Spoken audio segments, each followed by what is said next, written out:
യുപിയിലെ അറിയപ്പെടുന്ന ഒരു ആശ്രമം. അവിടുത്തെ അറിയപ്പെടുന്ന ഒരു സ്വാമിയാണ് മഹാനന്ദ് മണിറാം ദാസ്. അദ്ദേഹത്തിന് 65 വയസ്സാണ് പ്രായം. അദ്ദേഹം ലോകം തന്നെ ആദരിക്കുന്ന ഒരുപാട് അറിയപ്പെടുന്ന ഒരു വ്യക്തിത്വത്തിന് ഉടമ കൂടിയാണ് ശരിക്കും പറഞ്ഞാൽ ഈ സ്വാമി.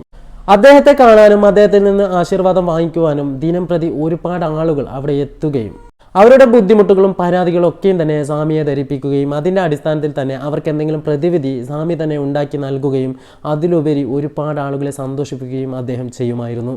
അതുകൊണ്ട് തന്നെ അദ്ദേഹത്തെ തേടി ആയിരങ്ങൾ എത്തുകയും അവർക്കൊക്കെയും തന്നെ അദ്ദേഹത്തിൽ നിന്നും ഒരുപാട് ഗുണങ്ങളൊക്കെയും അവരുടെ മാരാരോഗങ്ങൾ മാറ്റുകയും അങ്ങനെ പലതരത്തിലുള്ള അത്ഭുത സിദ്ധികളൊക്കെയും തന്നെ ഈ സ്വാമിയുടെ ഭാഗത്ത് നിന്ന് ഉണ്ടാകുന്നുണ്ട് എന്ന രീതിയിൽ ആളുകളൊക്കെയും തന്നെ വിശ്വസിക്കുകയും അതിൻ്റെ അടിസ്ഥാനത്തിൽ വീണ്ടും വീണ്ടും അവിടേക്ക് ആളുകൾ എത്തുകയും അദ്ദേഹത്തിൻ്റെ പേരും പ്രശസ്തിയും ഒരുപാട് ഉയരങ്ങളിലേക്ക് എത്തുകയും ചെയ്തിരുന്നു.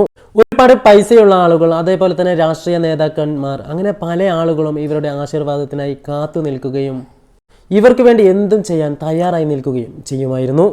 ഇത്രയൊക്കെ ഫേമസ് ആയ ആളുകളൊക്കെയും തന്നെ ഒരുപാട് വിശ്വസിക്കുന്ന ഈ സ്വാമി ശരിക്കുമുള്ള ഒരു സ്വാമിയാണോ എന്ന് ചോദിച്ചാൽ, ശരിക്കും ഇദ്ദേഹത്തിന് ഇതുപോലുള്ള അത്ഭുത സിദ്ധികളൊക്കെയും തന്നെ ഉണ്ടോ എന്ന് ചോദിച്ചാൽ ഒരാൾക്കും തന്നെ ഉത്തരമില്ല. പല ആളുകളും വിശ്വസിക്കുന്നത് ഈ സ്വാമിക്ക് പലതും പറ്റുന്നുണ്ട്, എന്ത് വേണമെങ്കിലും ചെയ്യാൻ ഇദ്ദേഹത്തെ കൊണ്ട് സാധിക്കും എന്ന രീതിയിൽ തന്നെയായിരുന്നു ഇദ്ദേഹത്തെ ദൈവതുല്യമായ ആളുകളൊക്കെയും തന്നെ കണ്ടിരുന്നത്. പക്ഷേ ഈ സ്വാമിക്ക് ഒരു പ്രശ്നമുണ്ട്. എല്ലാ ദിവസവും തന്നെ ഇദ്ദേഹം തന്നെ ആശ്രമത്തിലല്ല നിൽക്കുന്നത്. പലപ്പോഴും ഇദ്ദേഹം നിൽക്കുന്നത് അതേ ഗ്രാമത്തിലുള്ള ഗംഗ എന്ന് പറയുന്ന ഒരു സ്ത്രീയുടെ വീട്ടിലാണ്. രാത്രി അവരുടെ വീട്ടിൽ പോയി താമസിക്കുകയും രാവിലെ തന്നെ അവിടെ നിന്ന് എഴുന്നേറ്റ് ആശ്രമത്തിലേക്ക് വരികയുമാണ് ചെയ്യുന്നത്. പക്ഷെ ആ സമയങ്ങളിലൊക്കെയും തന്നെ അദ്ദേഹത്തെ ശിഷ്യഗണങ്ങളും ഒക്കെയും തന്നെ ആ ആശ്രമത്തെ വലം വെച്ചിരിക്കും.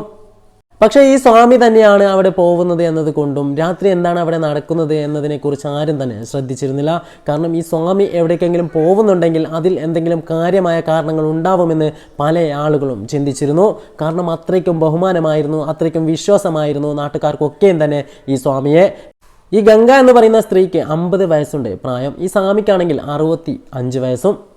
ഗംഗ എന്ന് പറയുന്ന ഈ സ്ത്രീയുടെ ഭർത്താവ് മരണപ്പെട്ടിട്ട് 10 വർഷത്തോളം ആയിരിക്കുന്നു. ഗംഗ എന്ന് പറയുന്ന സ്ത്രീയുടെ ഭർത്താവ് കുറച്ച് വർഷങ്ങൾക്ക് മുമ്പാണ് മരണപ്പെട്ടത്. അവർക്ക് ഒരു മകളും ഒരു മകനുമുണ്ട്. മകളുടെ കല്യാണം കഴിയുകയും അതേപോലെ തന്നെ മകൻ്റെ കല്യാണം കഴിയുകയും ചെയ്തിരുന്നു. പക്ഷേ മകന് ഈ സ്വാമി ഈ വീട്ടിൽ വന്ന് നിൽക്കുന്നതിന് ഒട്ടും തന്നെ താല്പര്യമില്ലായിരുന്നു.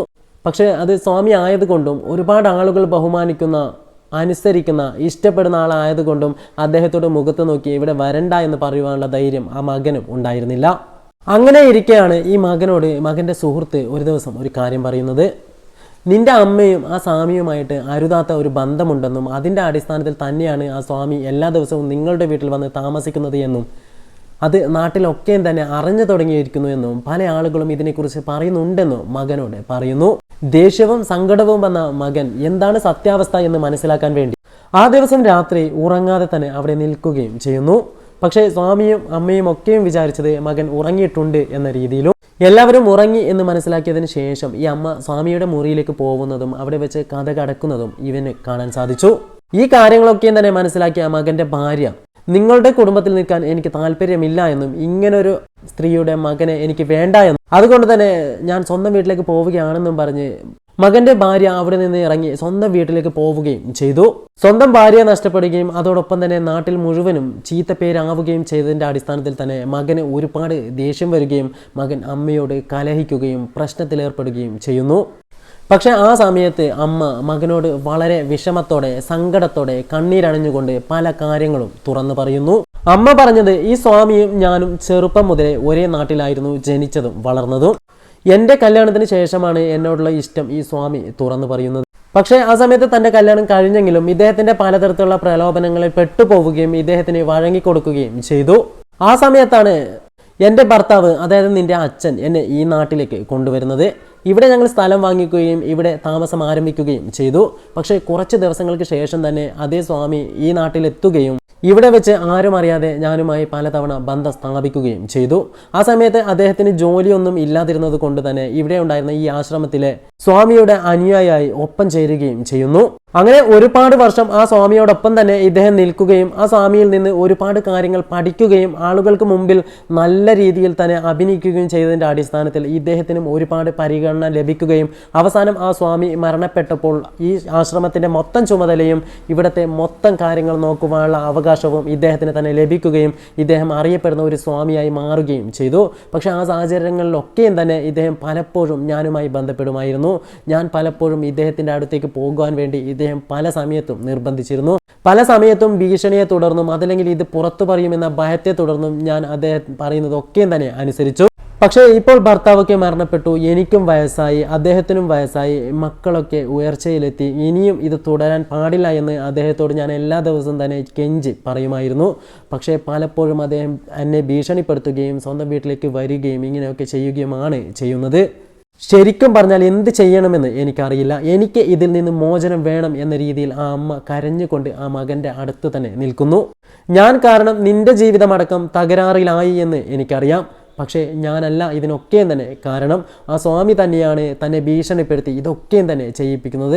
അദ്ദേഹം ശരിക്കുമുള്ള സ്വാമിയല്ല എന്നും അദ്ദേഹം ഒരു കള്ളസ്വാമിയാണെന്നും എന്നെക്കൊണ്ട് ഇതൊക്കെയും തന്നെ ഭീഷണിപ്പെടുത്തിയാണ് അദ്ദേഹം ചെയ്യിപ്പിക്കുന്നതെന്നും ഒരുപക്ഷെ ഞാൻ സത്യം തുറന്നു പറഞ്ഞാൽ ആരും എന്നെ വിശ്വസിക്കില്ല എന്നും ആ സ്വാമിയെ ഒരുപാട് ആളുകൾ ഇഷ്ടത്തോടെയും ബഹുമാനത്തോടെയും കാണുന്നത് കൊണ്ട് തന്നെ എല്ലാവരും എന്നെ തന്നെ കുറ്റക്കാരാക്കുമെന്ന ഭയത്തോടു കൂടിയാണ് ഞാൻ ഇത്രയും ദിവസം ജീവിച്ചതെന്നും ഒരിക്കൽ പോലും എനിക്ക് മനസ്സമാധാനത്തോടെ ജീവിക്കാൻ സാധിച്ചിട്ടില്ല എന്നും ആ അമ്മ വീണ്ടും വീണ്ടും മകനോട് പറഞ്ഞുകൊണ്ടേയിരിക്കുന്നു.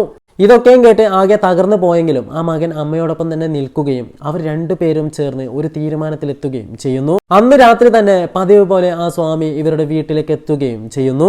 വീട്ടിലേക്കെത്തി അകത്തേക്ക് കയറിയ ഉടനെ തന്നെ മകൻ കതക് അടയ്ക്കുകയും അതിന് കുറ്റിയിട്ടതിന് ശേഷം അവർ തന്നെ കരുതി വെച്ച കത്തി പുറത്തെടുക്കുകയും ആ മകൻ ആ സ്വാമിയെ ആഞ്ഞു വെട്ടുകയും ചെയ്യുന്നു. മരണം ഉറപ്പിക്കുന്നത് വരെ ആ മനുഷ്യൻ അവനെ ആഞ്ഞാഞ്ഞ് വെട്ടി. തൻ്റെ അമ്മയോട് ചെയ്ത ക്രൂരതയ്ക്ക് തൻ്റെ അമ്മയുടെയും തൻ്റെയും ജീവിതം നശിപ്പിച്ചതിനുള്ള കൂലിയായി തൻ്റെ പക തീരും വരെ അദ്ദേഹത്തെ അവർ വെട്ടി കൊലപ്പെടുത്തുകയും ചെയ്യുന്നു.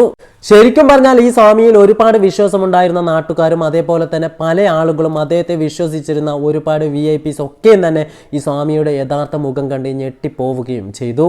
എന്തു തന്നെയായാലും സ്വന്തം അമ്മയോട് ഇത്രയും ദിവസം ചെയ്ത ക്രൂരത ആ മകൻ നല്ല രീതിയിൽ തന്നെ തീർക്കുകയും അതിനുശേഷം അവർ രണ്ടുപേരും ജയിലിലാവുകയും ചെയ്തു. നമ്മൾ ദൈവത്തിൻ്റെ പ്രതിരൂപങ്ങളാണെന്ന് വിശ്വസിക്കുന്ന പല ആളുകളിലും ഇതുപോലുള്ള മോശമായ സ്വഭാവങ്ങളുമുണ്ട്. എല്ലാവരും യഥാർത്ഥ സ്വാമിയോ അതല്ലെങ്കിൽ യഥാർത്ഥ ദൈവ വിശ്വാസിയോ ആവണമെന്നില്ല. പല ആളുകളും സ്വന്തം സ്വാർത്ഥ താല്പര്യത്തിന് വേണ്ടി മാത്രം ഇതുപോലെ തൻ്റെ ജീവിതത്തെ ഉപയോഗപ്പെടുത്തുകയും അതിലൂടെ ഉയർച്ചയിലെത്തുകയും ചെയ്ത ഒരുപാട് ആളുകളുണ്ട്. അതിൽ ഒരാൾ മാത്രമായിരുന്നു ശരിക്കും പറഞ്ഞാൽ ഈ സ്വാമിയും. എന്തു തന്നെയായാലും വീഡിയോ ഇഷ്ടപ്പെട്ടാൽ ലൈക്ക് ചെയ്യാൻ മറക്കരുത്.